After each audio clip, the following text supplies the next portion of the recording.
اعوذ باللہ من الشیطان الرجیم، بسم اللہ الرحمن الرحیم۔ سورۃ النساء سبق نمبر 4 کا ترجمہ و تفسیر بیان کیا جائے گا۔ وَلَكُمْ نِصْفُ مَا تَرَكَ أَزْوَاجُكُمْ إِن لَّمْ يَكُن لَّهُنَّ وَلَدٌ فَإِن كَانَ لَهُنَّ وَلَدٌ فَلَكُمُ الرُّبُعُ مِمَّا تَرَكْنَ مِن بَعْدِ وَصِيَّةٍ يُوصِينَ بِهَا أَوْ دَيْنٍ وَلَهُنَّ الرُّبُعُ مِمَّا تَرَكْتُمْ إِن لَّمْ يَكُن لَّكُمْ وَلَدٌ فَإِن كَانَ لَكُمْ وَلَدٌ فَلَهُنَّ الثُّمُنُ مِمَّا تَرَكْتُمْ من بعد وصية توصون بها أو دين وإن كان رجل يورث كلالة أو امرأة وله أخ أو أخت فلكل واحد منهما السدس فإن كانوا أكثر من ذلك فهم شركاء في الثلث من بعد وصية يوصى بها أو دين غير مضار وصية من الله والله عليم حليم۔ اور جو مال تمہاری عورتیں چھوڑ مریں اگر ان کے اولاد نہ ہو تو اس میں نصف حصہ تمہارا، اور اگر اولاد ہو تو ترکے میں تمہارا حصہ چوتھائی۔ لیکن یہ تقسیم وصیت کی تعمیل کے بعد جو انہوں نے کی ہو یا قرض کے ادا ہونے کے بعد جو ان کے ذمے ہو کی جائے گی۔ اور جو مال تم مرد چھوڑ مرو اگر تمہارے اولاد نہ ہو تو تمہاری عورتوں کا اس میں چوتھا حصہ، اور اگر اولاد ہو تو ان کا 8واں حصہ۔ یہ حصے تمہاری وصیت کی تعمیل کے بعد جو تم نے کی ہو اور ادائے قرض کے بعد تقسیم کیے جائیں گے۔ اور اگر ایسے مرد یا عورت کی میراث ہو جس کے نہ باپ ہو نہ بیٹا مگر اس کے بھائی بہن ہو تو ان میں سے ہر ایک کا چھٹا حصہ، اور اگر ایک سے زیادہ ہوں تو سب 1/3 میں شریک ہوں گے۔ یہ حصے بھی ادائے وصیت و قرض بشرطے کہ ان سے میت نے کسی کا نقصان نہ کیا ہو تقسیم کیے جائیں گے۔ یہ خدا کا فرمان ہے اور خدا نہایت علم والا اور نہایت حلم والا ہے۔ اللہ تعالیٰ فرماتا ہے کہ اے مرد، وہ تمہاری عورتیں جو چھوڑ کر مریں اگر ان کی اولاد نہ ہو تو اس میں سے آدھو آدھ حصہ تمہارا ہے، اور اگر ان کے بال بچے ہوں تو تمہیں چوتھائی ملے گا۔ وصیت اور قرض کے بعد ترتیب اس طرح ہے: پہلے قرض ادا کیا جائے، پھر وصیت پوری کی جائے، پھر ورثہ تقسیم ہو۔ یہ ایسا مسئلہ ہے جس پر تمام علماء امت کا اجماع ہے۔ پوتے بھی اس مسئلے میں حکم میں بیٹیوں کی طرح ہیں، بلکہ ان کی اولاد در اولاد کا بھی یہی حکم ہے کہ ان کی موجودگی میں خاوند کو چوتھائی ملے گا۔ پھر عورتوں کو حصہ بتایا کہ انہیں یا چوتھائی ملے گا یا 8واں حصہ۔ چوتھائی تو اس حالت میں کہ مرنے والے خاوند کی اولاد نہ ہو، اور 8واں حصہ اس حالت میں کہ اولاد ہو۔ اس چوتھائی یا 8ویں حصے میں مرنے والے کی سب بیویاں شامل ہیں۔ 4 ہوں تو ان میں یہ حصہ برابر برابر تقسیم ہو جائے گا۔ 3 یا 2 ہوں تب بھی، اور اگر 1 ہو تو اسی کا یہ حصہ ہے۔ آیت من بعد وصیت کی تفسیر اس سے پہلے آیت میں گزر چکی ہے۔ کلالہ مشتق ہے اکلیل سے۔ اکلیل کہتے ہیں اس تاج وغیرہ کو جو سر کو ہر طرف سے گھیر لے۔ یہاں مراد یہ ہے کہ اس کی وارث ارد گرد حاشیہ کے لوگ ہیں، اصل اور فرع یعنی جڑ یا شاخ نہیں۔ صرف ابو بکر صدیق رضی اللہ تعالیٰ عنہ سے کلالہ کا معنی پوچھا جاتا ہے تو آپ فرماتے ہیں میں اپنی رائے سے جواب دیتا ہوں، اگر ٹھیک ہو تو اللہ کی طرف سے ہے، اور اگر غلط ہو تو میری اور شیطان کی طرف سے ہے، اور اللہ اور رسول صلی اللہ علیہ وسلم اس سے بری الذمہ ہے۔ کلالہ وہ ہے جس کا نہ لڑکا ہو نہ باپ۔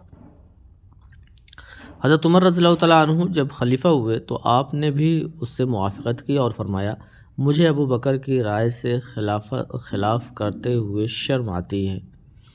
ابن عباس رضی اللہ تعالیٰ عنہ فرماتے ہیں حضرت محمد صلی اللہ علیہ وسلم کا سب سے آخری زمانہ پانے والا میں ہوں۔ میں نے آپ صلی اللہ علیہ وسلم سے سنا، فرماتے تھے بات وہی ہے جو میں نے کہی، ٹھیک اور درست یہی ہے کہ کلالہ اسے کہتے ہیں جس کا نہ ولد ہو والد۔ حضرت علی، ابن مسعود، ابن عباس، زید بن ثابت رضوان اللہ علیہم اجمعین، شعبی، نخعی، حسن، قتادہ، جابر بن زید، حکم رحمہ اللہ علیہم اجمعین بھی یہی فرماتے ہیں۔ اہل مدینہ، اہل کوفہ، اہل بصرہ کا بھی یہی قول ہے۔ ساتوں فقہا، چاروں امام اور جمہور سلف و خلف بلکہ تمام یہی فرماتے ہیں۔ بہت سے بزرگوں نے اس پر اجماع نقل کیا ہے، اور ایک مرفوع حدیث میں بھی یہی آیا ہے۔ ابن لباب فرماتے ہیں کہ حضرت ابن عباس رضی اللہ تعالیٰ عنہ سے یہ بھی مروی ہے کہ کلالہ وہ ہے جس کی اولاد نہ ہو، لیکن صحیح قول پہلا ہی ہے، اور ممکن ہے کہ راوی نے مراد سمجھی ہی نہ ہو۔ پھر فرمایا کہ اس کا بھائی یا بہن ہو، یعنی ماں ذات، جیسے کہ سعد بن وقاص وغیرہ بعض سلف کی قرات ہے۔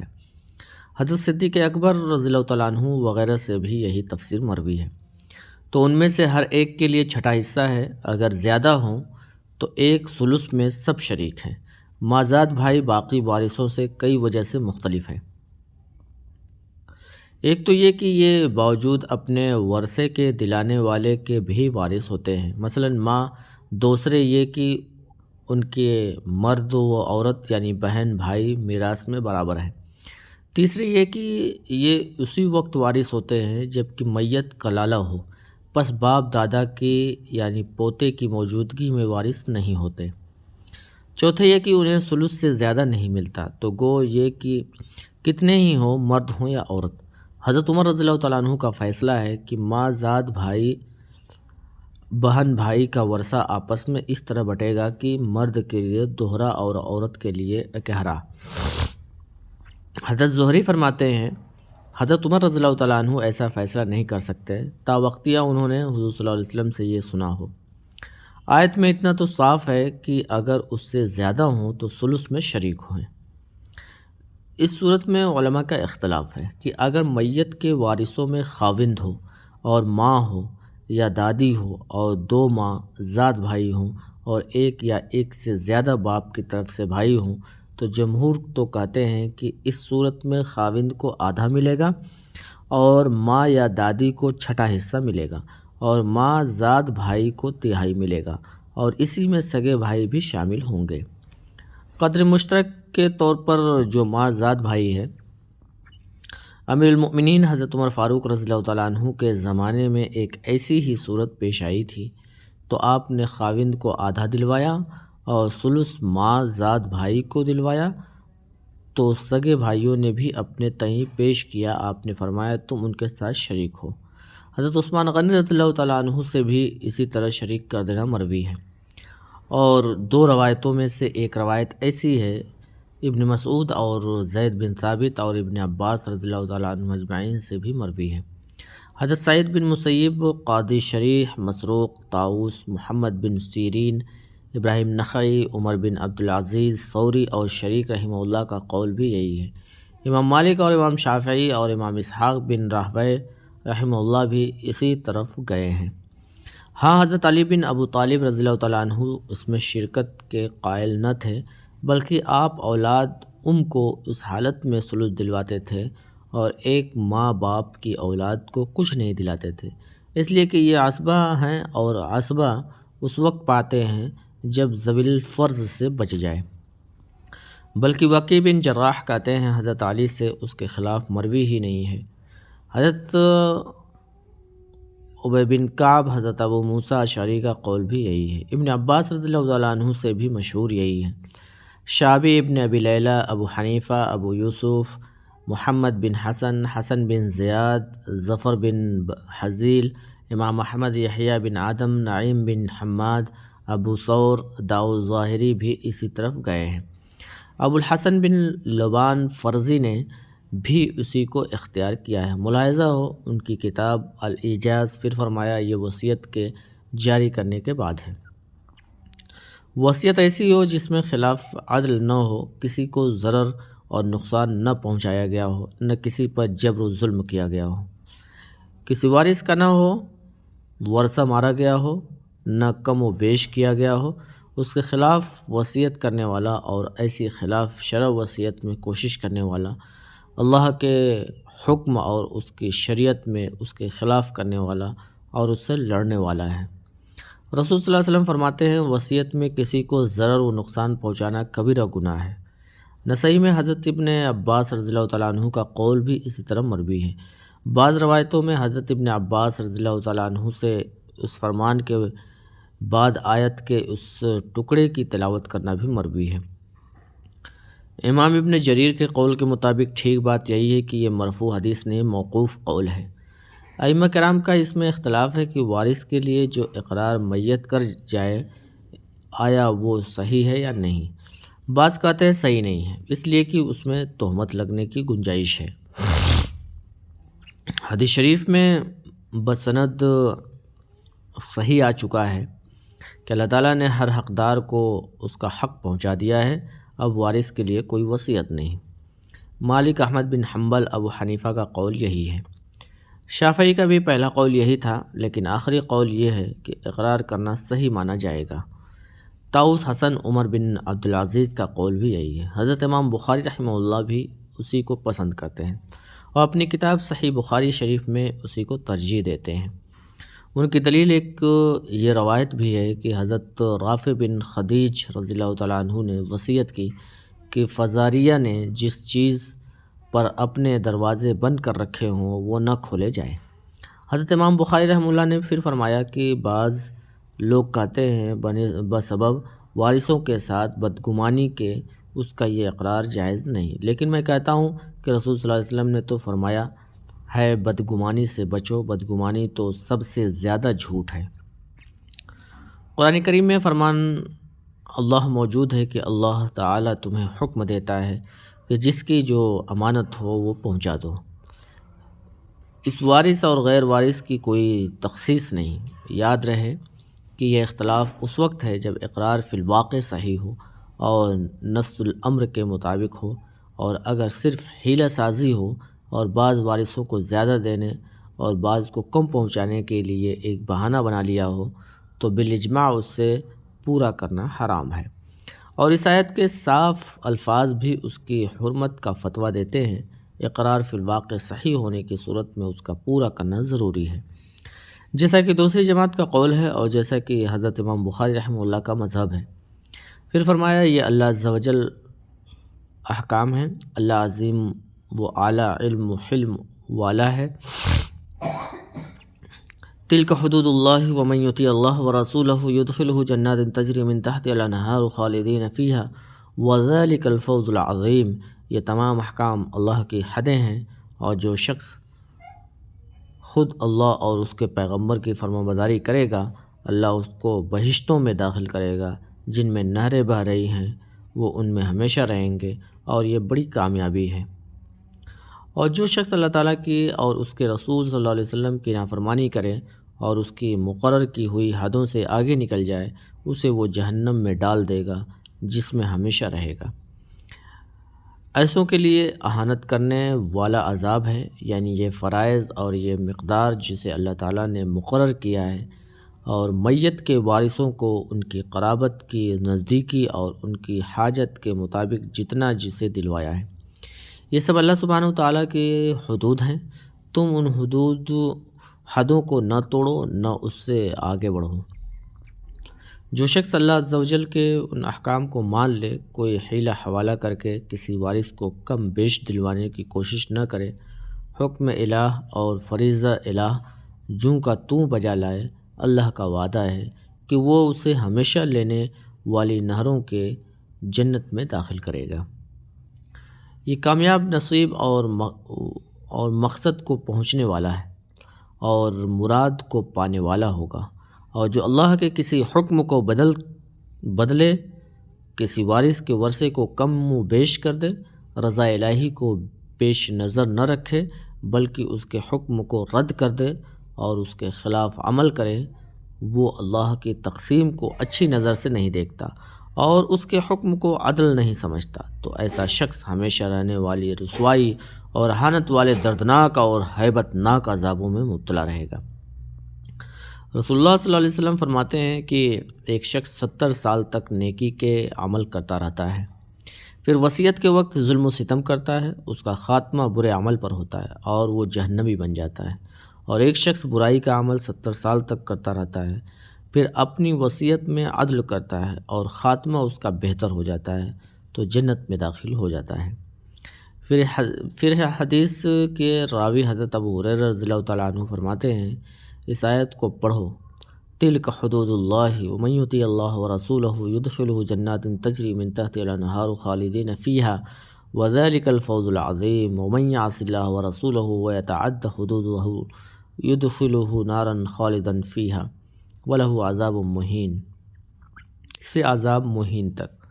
سنن ابی داؤد کے باب الازرار بھی فی الوصیہ میں ہے، رسول صلی اللہ علیہ وسلم فرماتے ہیں کہ ایک مرد یا عورت اللہ تعالیٰ کی اطاعت میں 60 سال تک لگے رہیں، پھر موت کے وقت وصیت میں کوئی کمی بیشی کر جاتے ہیں تو ان کے لیے جہنم واجب ہو جاتی ہے۔